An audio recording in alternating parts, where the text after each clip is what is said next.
Hello, everybody. We are going through our note on factoring perfect square trinomials.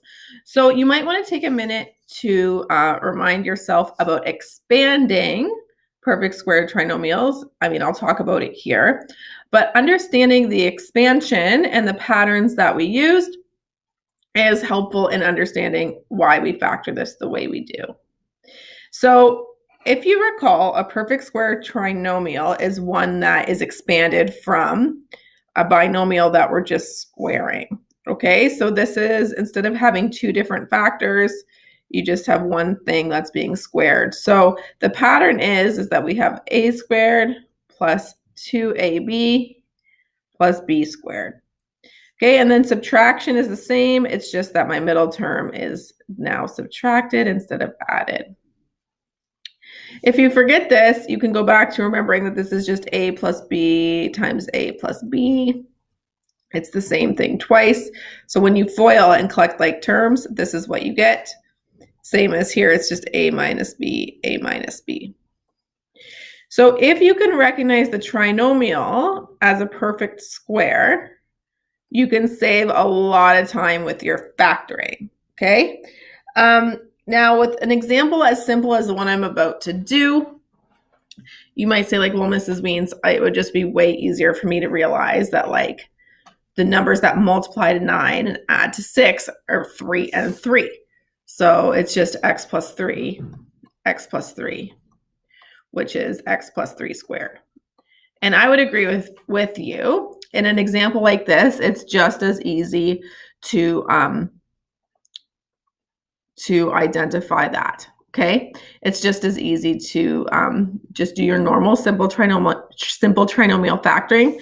But when you get down to examples like this one down here, recognizing it as a perfect square really, really saves you time, okay? So to know that this is a perfect square, you're looking at the first and last terms, and they have to be perfect squares.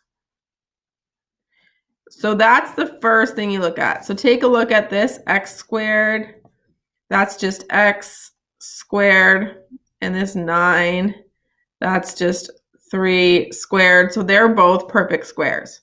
Now the next thing is that the middle term must be twice the product of the square roots of a and c. So this has to be 2 times this square root, which is x, times this square root, which is 3. So 6x, and it is 6x. So that means that this is a perfect square trinomial. So we need to identify now a and b. So a is the square root of the first term, and b is the square root of the last term. So the square root of x squared is x. The square root of 9 is 3. And so therefore, we just go right to x plus 3 all squared. So it's either a plus b all squared or a minus b all squared, depending on the sign in front of the middle term.